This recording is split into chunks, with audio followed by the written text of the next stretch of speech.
Rabbit that you black death. Mummy scorpion pie. Mother.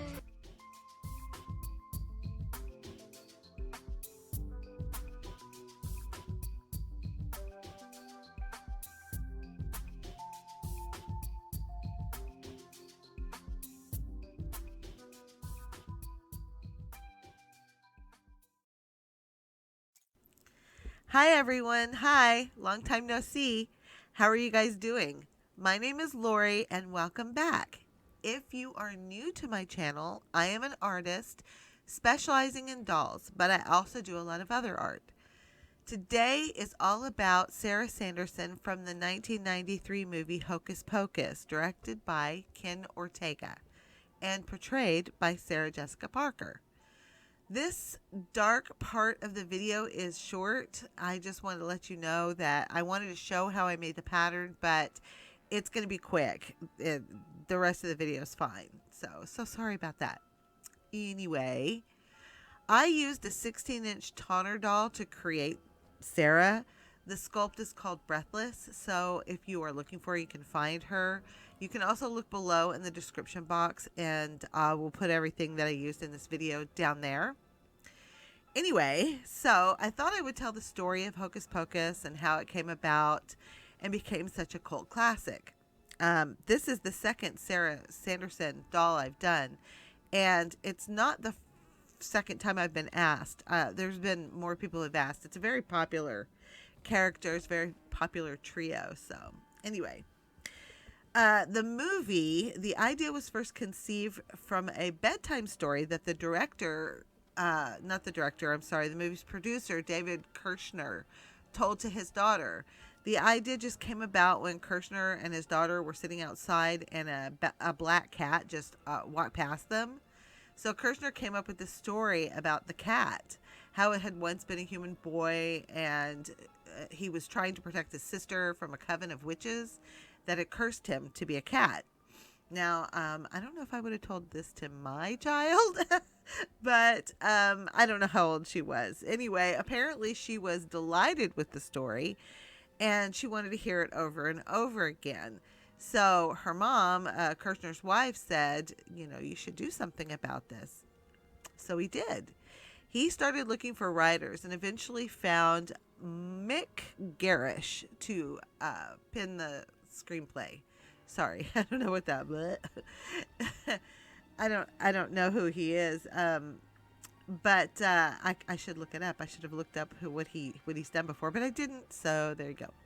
Anyway, the movie was originally titled Halloween House, and Disney greenlit the production, of course, eventually changing the name to Hocus Pocus.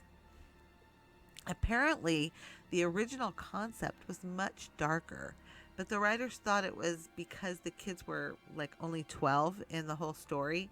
So he made the two of the main characters 16, and that made the movie seem less scary, and maybe they added some more of the campy comedy that's in there. Fun fact, Leonardo DiCaprio turned down the lead as Max, who is the lead in the film. Omri, I'm not going to say his name right.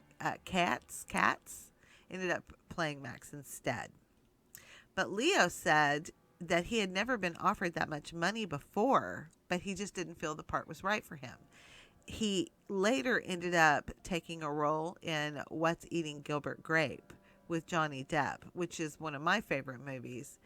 And he got an Academy Award nomination and should have won. I'm just saying, he should have won that one, because I seriously thought that he was a mentally handicapped boy that they had somehow figured out how to make act in a movie. And no, he was Leonardo DiCaprio. I didn't know who he was at the time. So I was like, whoa. His portrayal was phenomenal. I love What's Eating Gilbert Grape. If you haven't seen that movie, you should check it out. It's really good. And he was fantastic in it.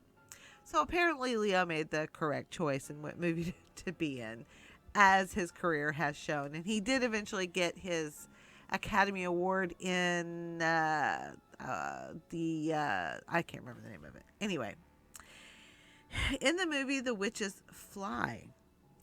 So each one of them has their own way of flying, apparently according to their personality. And Sarah Jessica Parker was the happy, childlike, flamboyant one. So that's how she would fly. But she said that she loved the flying part and thought it was so fun to be up in the harnesses. And that even when the director called cut and everyone went to lunch, she would just hang up there dangling in her 16th century gown reading the Times. And she was like, I'm fine. I'm good. I'm up here. I love it. I love being up here. I mean, why not? I think I would like it too. I don't know why. I think I would have enjoyed that. A fun moment in the movie later on was a cameo with Penny Marshall and her brother Gary Marshall. That was a hysterical scene where the witches show up at the house and he thinks that they're dressed up like the Sanderson sisters, but they're actually the Sanderson sisters, and they're just confused by the modern day and TV and everything. And then Penny plays Gary's wife and she like sends him packing, like, get out of here, women. Anyway, there is news that there's a sequel in production. It's been a long time coming, but I think it's finally happening, and all of the witches are returning. So, costume designer Mary Vogt, I'm not sure I'm saying her name right, created the iconic look of the Sanderson sisters. Her work included things like Men in Black, Batman Returns, and Crazy Rich Asians. Anyway, she said that Sarah was the little beauty queen of the trio, and she wanted to represent her as a Sleeping Beauty princess, which was her inspiration behind her look. She also said she was inspired by the Spanish artist Goya, who, when designing all of the witches' costumes. Each witch has their own theme, so it isn't really meant to be historically accurate. Sarah is the princess, Mary is the cook or alchemist, and Bette Midler actually inspired her own costume. I mean, just her personality inspired the costume and what it looks like. If you haven't seen Hocus Pocus, I highly recommend it for a fun, campy, family-friendly movie. It is streaming on Disney Plus. Fun to watch around Halloween specifically, which is weird because when they released it, I think it was July 1993. Like, why would you release the movie in the summer instead of Halloween time? It doesn't really make any sense. And I think it only made like 39 million, and they measured that, which I don't think is really a fair measurement, but they measured it by the same year Jurassic Park came out and made like 340, don't quote me on that number, million.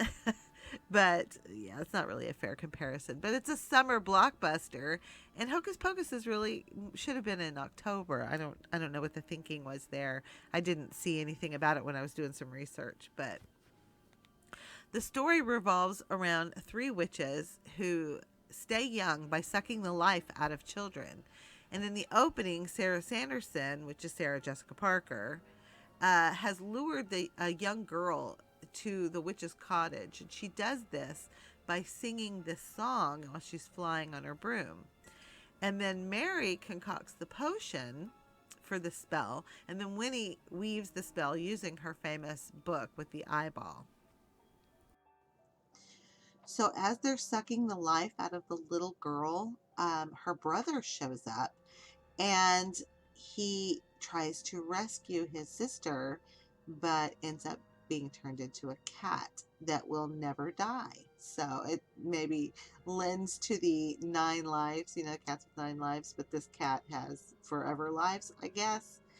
And then fast forward to, because this happened in the, I don't know, maybe the 1600s? I don't remember the year. But fast forward to, oh, and they were hung. And I don't think the little girl made it. But they were hung as witches. I think the townsfolk got them and hanged them.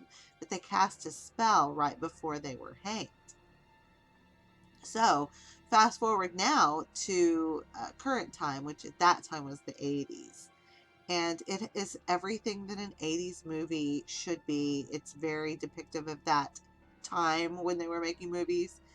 And there is a new family in town, and I guess this is Salem. I want to say it's Salem. So this family has a brother and a sister, and the brother is older and has a little sister, same as the beginning of the movie. And he finds out it's Halloween time, and he finds out about the Sanderson sisters, which is really a famous story in the town. I'm going to look it up really quick and see what the name of the town was. I want to say it was Salem, but maybe not. It was definitely Salem, obviously, with witch trials and all that business. Anyway, so he hears about it, and then he likes this one girl in class, and a long story short, because I don't want to spoil anything, they end up going to the Sanderson sisters' house, which is now like a museum, and he inadvertently says something that awakens the sisters, and now they are alive again, and they have their curse that they gave to the town in the 1600s, put them back, and now it's cute, it's funny, it's campy, and of course they're after the main character Max's little sister to make themselves young and beautiful and stay alive. So that is basically the rundown of Hocus Pocus. It's super cute, and every once in a while I just pop it on just to especially around the Halloween time, uh, just for fun, and also to look at the costumes when I have to make the dolls. Anyway, when it comes to creating a doll like this, my process sort of goes like this. The first thing I do after I talk to the client about what their expectations are, and I base this off of my past work, what they've seen already, what brought them to me. So they're going to kind of know what they're going to get from me, what I have to offer. So the first thing I do is I look for the right doll that I feel like will represent the character. And when it comes to Sarah Jessica Parker, she has very distinctive features. And there isn't really a great doll for it. Well, there's one that I think would work really good, but she's very hard to get and it's super expensive. So, and I would have liked to have used her, but I just couldn't do it. It's the Galadriel from Lord of the Rings. I think that Cate Blanchett would have worked really great, but I've never tried it, so I don't know. I do have a pending repaint for Sarah Jessica Parker using her. In the future, I think will come about, but I chose a breathless doll for this particular one. I thought that she, has a thinner face, and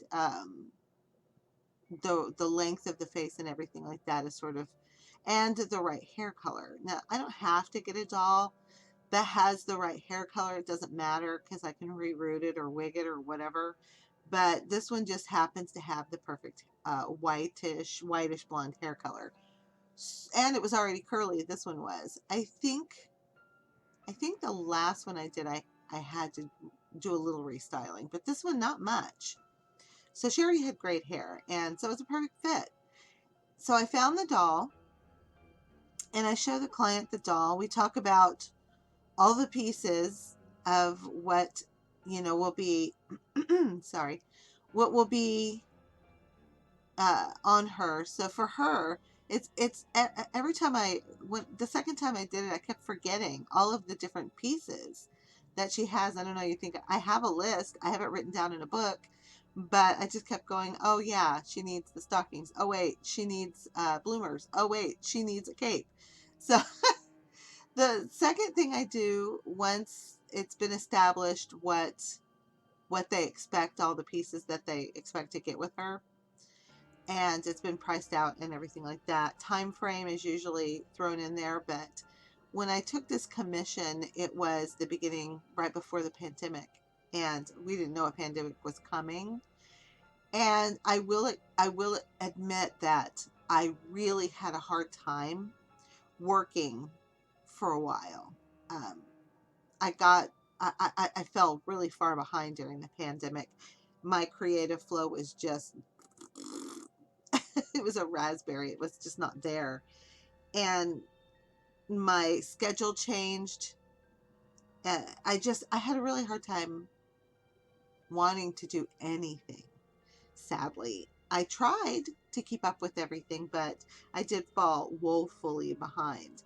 And I'm almost caught up now, so I'm really super excited about that because I have one more really big project. Well, actually, I have two. One's been in the wings for a long time, but there's another one that I need to get done, and then I'll be pretty caught up with older projects. Sorry for the throat clearing. Anyway, so once that's established, and the client was very understanding. I think a lot of people have been very understanding when it came to the pandemic. Like we all were going through it, so I think everybody sort of got it. But then the next part for me will be to start finding all of the pieces. Here's a fun fact. I just discovered that I don't need my microphone to record. Isn't that weird? I forgot to plug it in and I recorded about an 8-minute section without it. And then I was like, well, I'm not going to repeat all of that because it's off the cuff and I won't remember exactly what I said. So I just left it in there. So the sound might be a little different. Anyway, back to what I was saying, I start to gather all of the pieces. So I have the doll, and I've decided with the client all the pieces that they might want to go with the doll. And in this particular case, I think the only thing he said he didn't want necessarily was the stand. So a lot of times when I buy Tonner dolls, and even when you buy Barbie dolls, they don't have stands with them. Now with Barbies, you can buy stands pretty standardly. You can buy them and modify them any way you want. But Tonner doll stands are a little bit harder to come by anymore. Sometimes even boxes are really hard to come by, and I end up having to figure that out as well. But I went ahead and made him a stand anyway. It's not that he didn't want it. He just didn't want to pay the extra for it. Because he waited so long, I made him a stand to go with it as well. But he did want everything else. So Sarah comes with obviously the doll. She'll have a corset that's lined. She'll have a skirt that has 3 different colors. I like to use this one particular fabric. I'll put it down below because right now it's not coming to my head. Chalice, I think, a rayon chalice, but I don't know if I'm saying that right. It flows really nice. And I go on eBay and I have a particular person I buy it from. So I buy that fabric, and then the yellow fabric I already have in stock that I got from a garage sale. And the red fabric I think was from a red gown that I made. And I really wanted a scarf. I could not find it. I'm telling you, I sat on this project for a long time because I could not find that scarf and ended up having to use my sewing machine to create a pattern in like a satiny fabric. And it worked out okay. It was good. I had to do it with the last one as well. I don't know how anybody finds the perfect scarf for that front panel, but I never have. Maybe one day. And if I do find it, I'm going to stock it away. So for the fabrics, she's got 3 different fabrics in her skirt. And then I picked up this kind of a rose gold satin fabric for her top, for her bodice. And I used a little bit of a burgundy dye to kind of like bring that color down a little bit so it's not so bright. I wanted to kind of mute it a little bit. And then I did an overlay of a burgundy tulle on top just to kind of add more antique-ness to it. And then she has bloomers that I just make out of the same fabric that I line, fabric lining stuff. And I use pantyhose that I already had in my stock that are just stockings, and I dye them. What else do I need? I need the boots. I get those from Facets by Marsha. It's called Facets, I think, .com. I don't know. Maybe Facets Boutique. I'll link it below. And the necklace I got from, it's a toner necklace from the Elizabeth Swan original doll. I used some black fabric for the front neck cuff. For the broom, I grab a stick out of my front yard. I just find one that's sturdy and I whittle it down. And then for the broom top, I used some, I don't know what you call that. It's like a string from the Dollar Tree. And then I just brushed it out, kind of like you would do with yarn hair, but I did it with the string. It's like let me look at it really quick. Hold on. I also snuck in a drink of coffee, a sip of coffee. It's twine. I use twine. And the last time I did it, I used, I think, some twigs and sticks and stuff from outside. But I really thought the twine worked really, really good. And it's very easy to get. And as far as like the broomstick, you don't have to get a stick outside. You could always use a dowel, to make it. I have to use epoxy for the stand. I have like so many, well, I don't know, I'm kind of running low now, but I used to do jean dolls back in the day, and so I had a lot of jean stands, just random, so many jean stands. So what I do is I put the epoxy on the bottom of the stand because it's an air drying clay, and then I can kind of make it look like it's, cobblestone or old fashioned. And I can carve her name into it, and then I can also put some on the base up at the top so that the doll stands perfectly in her stand, like it's molded to her body. And I also press her boots into it, so it just gives it a little bit more stability. So what else do I need? I need her her sleeves are made out of, I don't know what you would call that, but it looks like it was a burgundy dyed cheesecloth that I got from Hobby Lobby. And I'm trying to think of anything else because it was so easy to forget things, but that might be everything. So I'll go about gathering all of those things. Some of them I already have in-house because like I've made this doll before. And some other things I'll have to do like a good hunt for. And that could be garage sales. That could be Amazon, Etsy. Often I will also farm out costumes. I have several different people that I work with. And then all I have to do is maybe the trim, shoes and pantyhose and jewelry and things like that. So I have a Padme coming up. A picnic Padme, and Morgan May made the costume for her, so I will definitely be featuring her coming up, but there won't be a costume making in that one because I didn't make it. But I made the little buns on the side of her head, and I have to make the band, that like a headband. I haven't done that yet. That's what's the only holdup on that doll is her headband, I think, and shoes, and that is maybe it. Everything else is done. So she's just sort of sitting there waiting for me. And she was a full reroute, but I didn't record the reroute because I can link you up to any another. I also I did forget something, and that was the beaded purse. I forgot the beaded purse. So I use 15/0 size micro glass beads that I picked up from a shop here in town, and they've gone out of business since then. So I picked up as many as I could, but that's the size of them if you're looking for them, 15/0, and you need a special beading needle that's skinny enough to fit through those tiny beads. But they're perfect for dolls. So yeah, I forgot the purse. See, there's like a little purse, and I rooted it on like a faux velvet this time.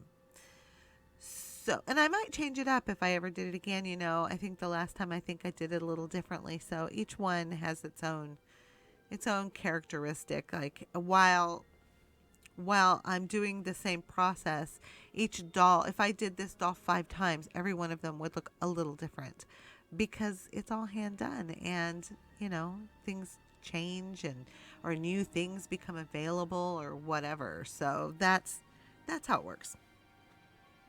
So obviously I'm to the repainting part, and the first half of this repaint was done way before the second half, and you can tell my whole setup is different by the time you get to that second half. But the paint that I use right now, my favorite paint, which is really easy to get, and it's just a nice matte fluid paint, is the Liquetix acrylic gouache. And it works really good. You can also use craft paints. Golden is one of my all-time favorite paints. It's pretty expensive though, so I get the kit of the acrylic gouache for, I think it's like $30 something on Amazon, and I have a backup one for when, and I think you can buy them individually too, like bigger pieces, bigger ones, because I got some black and white and bigger sizes. But it's a really good paint to use for, and like I said, you can use craft paint. It's fine. You can use it. The difference is that the pigment, okay, so I've switched over, now you can see to a newer, finishing off the repaint, but the pigment is not as good in a craft paint. I'm sorry, I just kind of like lost my train of thought there. It's not going to be as strong, but sometimes that works out in your benefit because then it's very soft, and you want your doll to look soft. So like I said, I'll make sure all of the stuff is linked below. You can see I use these little things for the head to cover up the hairline while I'm painting. If the doll has hair, it needs to be covered because I spray it with Mr. Super Clear to get that super matte finish and longevity, UV protection, as well as a nice tooth for the paint and the pan pastels that I use to adhere to.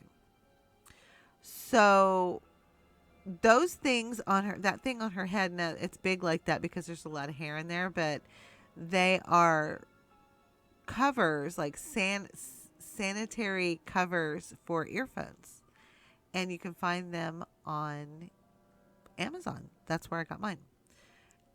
I'll put a link, like I said, below. I'm going to spend some time linking everything up for you. So here are my pan pastels again, and this isn't the first time I've used them on her. I'm just going over it again just to when you first do it before you paint the doll, because my process is usually sprayer, maybe pan pastel, draw her out, or draw her out pan pastel. It's like one or the other. We'll start from the beginning. So after you paint her and you get those strong paint colors, because paint is way stronger than pencil or anything else, so it's going to be a lot bolder. It kind of makes your pan pastels fade away a little bit. So I will go in and strengthen up the colors afterwards and then do a final spray. And then for the eyes and the lips, I'll gloss it over with usually a matte Liquitex. It has a little bit of a sheen to it. So it's not too shiny, but it works about perfectly, for me anyway, for the eyes. You could do a high gloss. I do that sometimes. I use Liquitex as well. With a high gloss on the eyes, you can even build up a dome if you want to, but it's kind of tricky to do and scary because you don't want to ruin your work. So the creating Sarah is certainly a long project, and it's time consuming, and it takes a lot, but it was nowhere near as much work as Winnie was, the Bette Midler that I did before. Like she was way harder. Her head was a hand sculpted because there was just no doll I could think of that looked anything like Bette Midler that was 16-inch. I think you can get her a Barbie size, but 16-inch, no. And I was kind of driven to do it anyway. I have a friend, Susan Hook, who does head sculpts, and she does such a beautiful job. So she kind of gave me some tips and helped me out along the way. And so I did it myself. And I was really happy with the results of, having a head sculpt that looks like Bette Midler. I mean, as best that I could do it. And then that meant that I had to give her her own hair. She had long nails, rings. I mean, there was just so much more involved. Hand sculpted her book. It's much more time consuming than making a broom. And she needed a stand for her book because the book would have been too heavy for the doll to actually hold on to. And I still needed to buy a doll for the body, a 16-inch toner doll body. And for Bette Midler, I used, because she's shorter and bustier, so I ended up using the Bella Swan body, which was supposed to be a teen body, but she was just a little bit more curvy. I don't quite know what the thinking was there because Bella was like, tall and, well, not tall, but thin. But anyway, it was the perfect doll for Bette Midler's figure. And I did not make her the costume with the velvet coat. I had that, Morgan May made that for me. I had to make the stockings. I bought the boots. I had to make the stand. And I made the cape for her. And she came out really, really cool. She also had custom jewelry. I had to make it. There was no finding that anywhere. It had to be done. So I'm getting close to the end of this video, and this is where I'm making the cape. And she has kind of like this colonial collar that I'm not sure if Mary Sanderson does. I haven't made her yet. I will be soon. But Sarah did, and so did Winnie. So then what I do, and I'm showing this pretty here, I was talking about the fabric and how it drapes so nice. To get the fabric to drape really pretty on a doll, you just have to wet it down really good. After you've ironed it and after you've sewn it and everything like that, you put it on a doll and then you just douse it with water. And in this particular case, I tied it down with some tulle to make sure that it stayed put. So that's it, guys. That's the end of the video, and I will see you next time. Bye.